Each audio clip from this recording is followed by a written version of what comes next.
Hello everyone. Today in this video I am going to discuss about guardianship of marriage both in English and Kannada language. So I am going to discuss that who is a marriage guardian, concept of marriage guardians under Muslim law, who are the marriage guardians under Muslim law.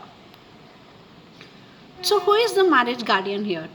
A marriage guardian is a person who is authorized to contract a marriage of minor and also insane person. So we all know that under Muslim law, even a minor can get married, but such marriage to be valid, it should be consented by the guardian of the marriage. The guardian of the marriage should give his consent on behalf of the minor for a marriage. Only then it will be a valid. And this authority is given only to the guardian of a marriage. And this authority is also known as Vilayat-e-Nikah or Vilayat-e-Zabar. So ವೈವಾಹಿಕ ಸಂರಕ್ಷಕರು ಅಂದರೆ ಒಬ್ಬ ಅಲ್ಪಾಯ ಮದುವೆ ಮಾಡುವಾಗ ವೈವಾಹಿಕ ಸಂರಕ್ಷರ ಒಂದು ಅನುಮತಿ ಅತಿ ಮುಖ್ಯವಾಗಿರುತ್ತದೆ. ಅಕಸ್ಮಾತಾಗಿ ಆ ವೈವಾಹಿಕ ಸಂರಕ್ಷಕರ ಒಂದು ಅನುಮತಿ ಇಲ್ಲದೇನೆ ಮೈನರ್ದು ಅಲ್ಪಾಯು ಮದುವೆ ಆದರೆ ಆ ಒಂದು ಮದುವೆ ರದ್ದುಗೊಳ್ಳುತ್ತದೆ. ಈ ಒಂದು ಅಧಿಕಾರಕ್ಕೆ ನಾವು ವಿಲಾಯತ್-ಇ-ನಿಕಾ ಅಂತ ಕರಿತೀವಿ ಅಥವಾ ವಿಲಾಯತ್-ಇ-ಜಬರ್ ಅಂಥೇಳಿ ಕರಿತೀವಿ. So concept of marriage guardians under Muslim law. Here, a minor is a person who has not attained the age of 15 years or who has not attained the puberty. If such minor gets married, then it is void under Muslim law unless it is consented by the guardian of the minor. So, the concept of guardianship of marriage differs from guardianship of person and property because here for the marriage the age prescribed is 15 years and for the person and property the majority is comes only after the attainment of 18 years of age. So the concept of marriage is purely governed by Muslim law and the concept of person and property, the majority age is governed by Indian Majority Act 1875 and the Guardianship and Wards Act 1890 will not apply to the concept of marriage and guardianship of marriage is purely governed under Muslim law. ವೈವಾಹಿಕ ಸಂರಕ್ಷಕರು ಇಲ್ಲಿ ಅಲ್ಪಾಯಿ ಅಕಸ್ಮಾತ್ ಆಗಿ ತಾವೊಂದು puberty ಹೊಂದದೇ ಇದ್ದಲ್ಲಿ ಅಥವಾ 15 ವರ್ಷ ಪ್ರಾಪ್ತ ಆಗೋಕ್ಕಿಂತ ಮುಂಚೆನೇ ಮದುವೆ ಆದರೆ ಅದು ರದ್ದುಗೊಳ್ಳುತ್ತದೆ. ಸೊ ಅಂಥ ಒಂದು ಮದುವೆ ಉಚಿತ ಮದುವೆ ಆಗಬೇಕು ಅಂತಂದರೆ ಅದು ಕೇವಲ ವೈವಾಹಿಕ ಸಂರಕ್ಷಕರ ಅನುಮತಿಯಿಂದ ಮಾತ್ರ ಆಗಲು ಸಾಧ್ಯ. ಈ ವೈವಾಹಿಕ ಸಂರಕ್ಷಕರು ಮತ್ತು ದೇಹಕ್ಕಾಗಿ ಸಂರಕ್ಷಕರು ಮತ್ತು ಒಂದು ಅಲ್ಪಾಯ ಸ್ವತ್ತಿನ ಸಂರಕ್ಷಕರು ಇವು ಮೂರು ಭಿನ್ನವಾಗಿದೆ. ವೈವಾಹಿಕ ಸಂರಕ್ಷಕರು ಶುದ್ಧ ಮುಸ್ಲಿಂ ಕಾನೂನಿನಡಿಯಲ್ಲಿ ಬರುತ್ತೆ ಆ್ಯಂಡ್ ಶುದ್ಧ ಮುಸ್ಲಿಂ ಕಾನೂನು ಅದನ್ನು ಗವರ್ನ್ ಮಾಡುತ್ತೆ. ಹಾಗಾಗಿ ಇಲ್ಲಿ ಇಂಡಿಯನ್ ಮೆಜಾರಿಟಿ ಆ್ಯಕ್ಟ್ 1875 ಆಗಲಿ ಗಾರ್ಡಿಯನ್ಶಿಪ್ ಆ್ಯಂಡ್ ವಾರ್ಡ್ಸ್ ಆ್ಯಕ್ಟ್ 1890 ಆಗಲಿ ಅಪ್ಲೈ ಆಗೋದಿಲ್ಲ.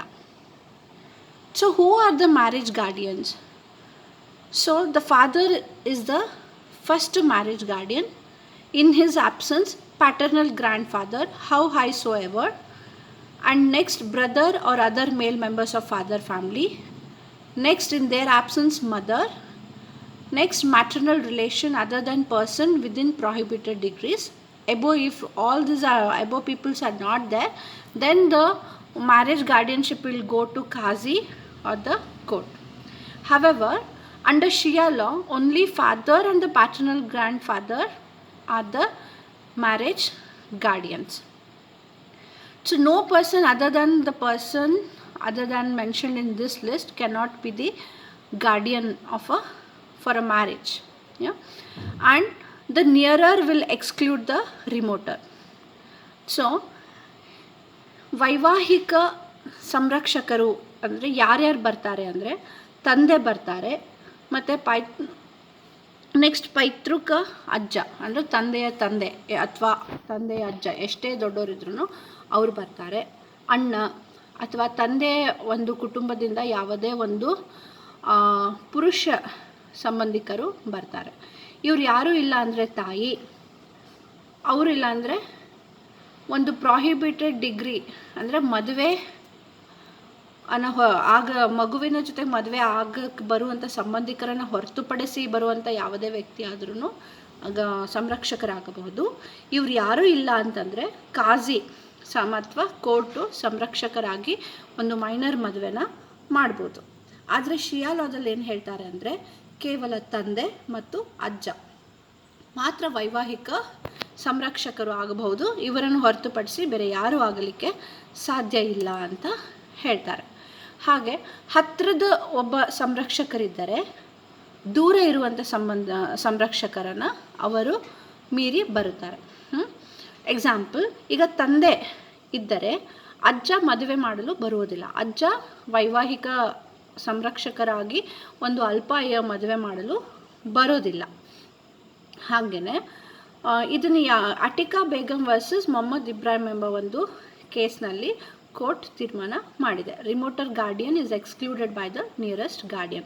So if father is alive, no other person than the father can give consent and get marriage of the minor. So minor cannot get married through the guardian who is not the nearer guardian of the minor child, and it cannot be validated even if such marriage is consummated. This has been decided in Ahmed versus Shah Begum. However, if the grandfather or a mother give their consent for the minor's marriage, then if it is later rectified by the nearer guardian, by the father, then such marriage can be considered as valid marriage. From irregular marriage to it get converted into valid marriage, and this has been stated by in Abdul Qasim versus Zamail case.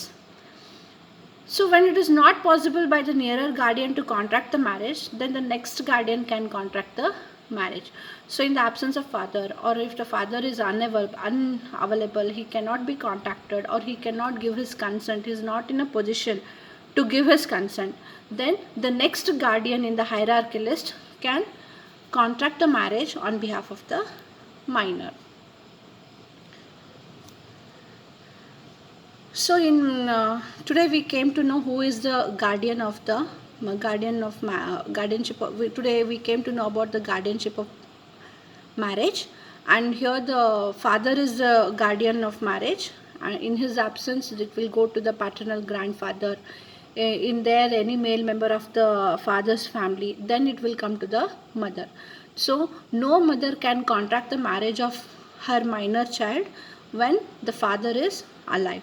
If such marriage will be considered as void. So in my next video I'll be discussing about guardianship of property. Thank you. Wish you all peace and love from Shilpa Maglas. Thank you one and all.